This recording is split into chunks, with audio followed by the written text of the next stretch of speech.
बोलो श्याम रामचंद्र भगवान की जय। मेरे प्रभु राम, हम सबके श्री राम के इस 120वें संस्करण में आप सभी का हार्दिक अभिनंदन है, हार्दिक स्वागत। प्रिय मित्रों, रामचरितमानस का यह सुंदर सत्संग आप सबके जीवन की समस्त समस्याओं का समाधान करने में समर्थ है।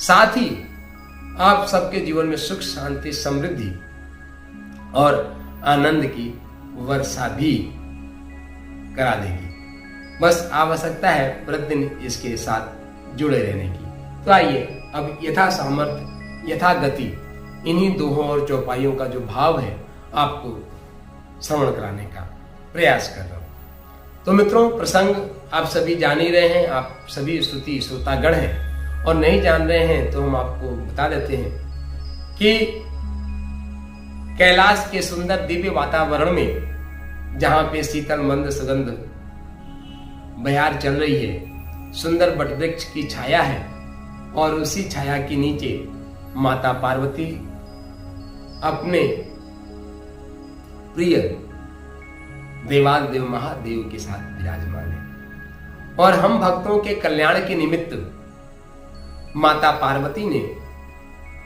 भगवान शिव से एक बहुत ही सुंदर प्रश्न किया है कि भगवान श्री राम के सगुण और निर्गुण में क्या भेद है, अर्थात क्या वही श्री राम जो अयोध्या वासी दशरथ नंदन श्री राम है, वही पूर्णब्रह्म परमात्मा श्री राम भी हैं? ऐसा जिज्ञासा, ऐसा भाव माता पार्वती ने भगवान शिव के समक्ष प्रस्तुत किया है। देवादिदेव महादेव भी इस प्रश्न, इस जिज्ञासा को सुन के बहुत प्रसन्न हुए हैं, और देवी पार्वती की उन्होंने प्रशंसा भी की है कि देवी, आपने बहुत ही कृपा किया कि ऐसे सुंदर प्रश्न को आपने पूछा है। यह सुंदर प्रश्न वास्तव में बहुत ही सुंदर और लोक कल्याणकारी, मंगलकारी है। और यदि आपने ऐसी जिज्ञासा प्रकट ही की है तो ध्यान से सुनो। मैं बहुत ही विस्तार से और बहुत ही सुंदर ढंग से इस कथा को आपको श्रवण करा रहा हूं, और बहुत ही भाव से, बहुत ही मन से भगवान शिव, देवादिदेव महादेव माता पार्वती को इस प्रसंग के बारे में सुना रहे हैं। और प्रसंग को सुनाते सुनाते, इससे भी आप संस्करण में सुनते हुए आ रहे हो, सुनाते सुनाते यहां पे भगवान देवादिदेव महादेव बहुत ही सुंदर बात करते हैं। राम सो परमात्मा भवानी तह भ्रम अति अविविध तो वाणी। हे पार्वती, वही परमात्मा श्री रामचंद्र जी हैं, उनके भ्रम देखने में आता है। तुम्हारा ऐसा आप कहना बहुत अनुचित है। पहले तो यहाँ पे एक लाइन में कहते हैं कि पहली बात तो निर्गुण पूर्ण ब्रह्म परमात्मा और सगुण भगवान श्री राम में भेद करना ही ये बहुत बड़ा अनुचित बात है। ऐसा नहीं करना। ऐसा कौन कहते हैं? ऐसा वे कहते हैं जो मूढ़ हैं, अर्थात मूर्ख हैं, जो अज्ञानी हैं, जिनके मन मस्तिष्क पर वासना का भूत सवार है। पूर्व के दोहे में ऐसा भगवान शिव कहते हैं कि जिनके ऊपर वासना, स्वार्थ, माया का जो पर्दा चढ़ा है, ऐसा लोग ही ये समझते हैं। अब आपके मन में समझ में आ रहा होगा कि भाई माया में तो हम सभी लोग रहते हैं, और वासना से भी हम लोग ग्रसित हैं। काम, क्रोध, लोभ, मोह, मद, मत्सर, अहंकार की वासना भी हम सबके मन में। तो इससे हम मुक्ति कैसे पा सकते हैं? कैसे ये संभव है? तो यहां पे भगवान शिव समाधान भी देते हैं। विषय जासु नाम नर करहि जन्म अनेक रचित अगध है। कि जो भगवान श्री राम का जो नाम है ना, वही सभी समस्याओं का समाधान है। भगवान श्री राम के नाम को ही आश्रय बना के आप इस वासना से और इस अंधकार अर्थात तमस से मुक्ति पा सकते हैं। जब तक आप भगवान श्री राम के नाम का आश्रय नहीं लेंगे, तब तक इस जीवन का कल्याण नहीं। और कलयुग केवल नाम आधार। है ना। हाँ, नाम के साथ ही आप ध्यान कर सकते हैं, नाम के माध्यम से आप यज्ञ कर सकते हैं। चूंकि यज्ञ करना, ध्यान करना, तप करना, ये अलग अलग लोगों में रहा होगा, और कलयुग केवल नाम आधारा, सुमिर सुमिर नर उतरे पारा। कलयुग में नाम के माध्यम से आप ध्यान कर सकते हैं। श्री राम के साथ, श्री के साथ श्वास लीजिए, राम के साथ श्वास को बाहर जाने दीजिए, श्री राम को अपने श्वास में बसा लीजिए और आप ध्यान कीजिए। आपका मन एकदम अलौकिक तो प्रसन्न हो जाएगा, हमेशा आप आनंदित और प्रसन्न रहेंगे। भगवान श्री राम के नाम को एक बार अपने जीवन में धारण करके तो देखें मित्रों। ये इस मिट्टी क्या है, जैसे ही अब तो हर श्वास भगवान ने बड़ी कृपा की है, सदगुरुदेव भगवान की कृपा कि हर श्वास भगवान श्री राम का नाम है। और जिस दिन आपका भगवान श्री राम का नाम हर श्वास में बस जाता है तो हर श्वास से आपकी मुस्कुराहट बनी रहती है। आपके जीवन में कहीं पे कोई अज्ञान अंधियारा आता ही नहीं है, आपका जीवन हमेशा प्रकाशित और आलोकित रहता है।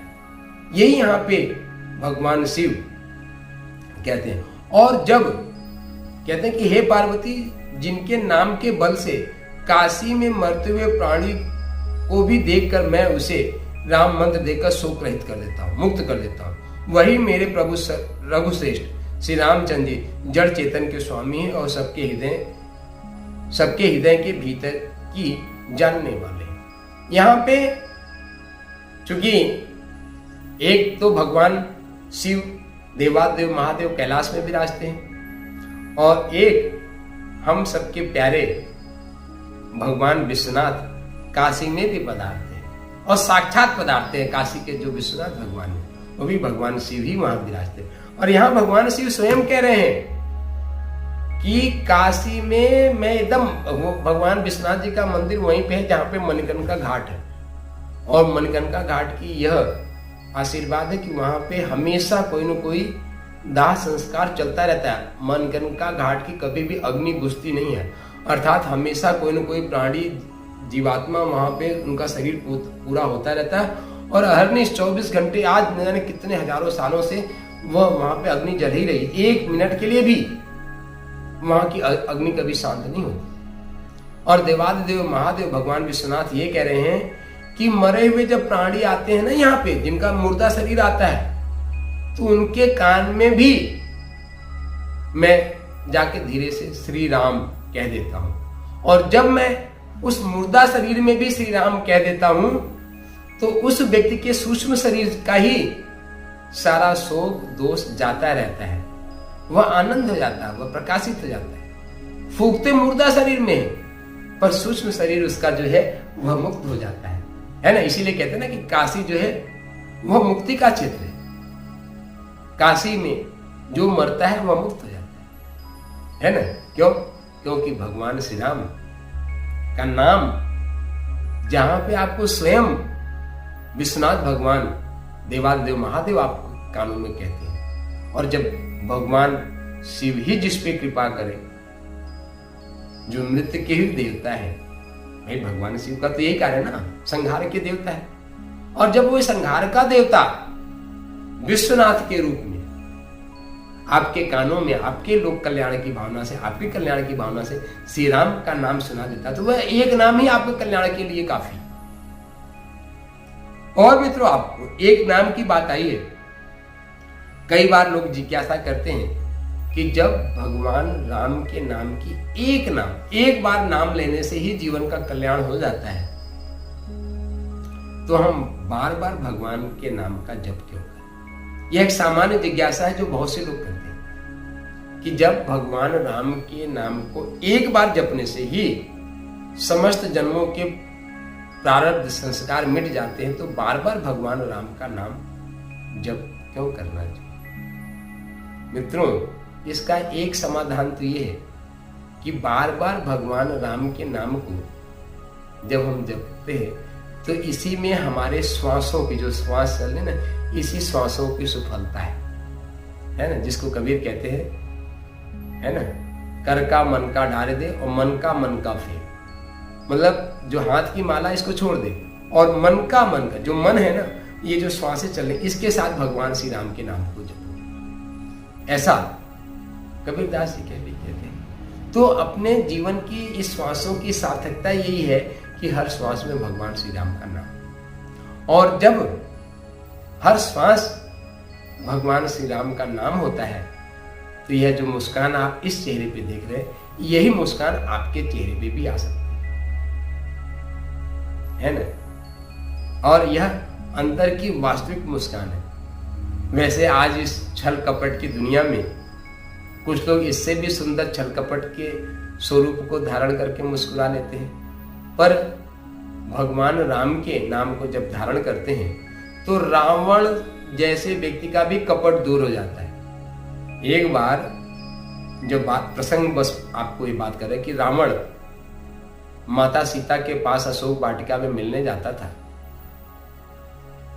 तो रावण के स्वरूप में जाता था। एक उसके किसी मित्र ने उसको सलाह दी कि तुम यदि माता सीता को ही पाना चाहते हो तो भगवान राम का ही स्वरूप बना के माता सीता के पास जाओ।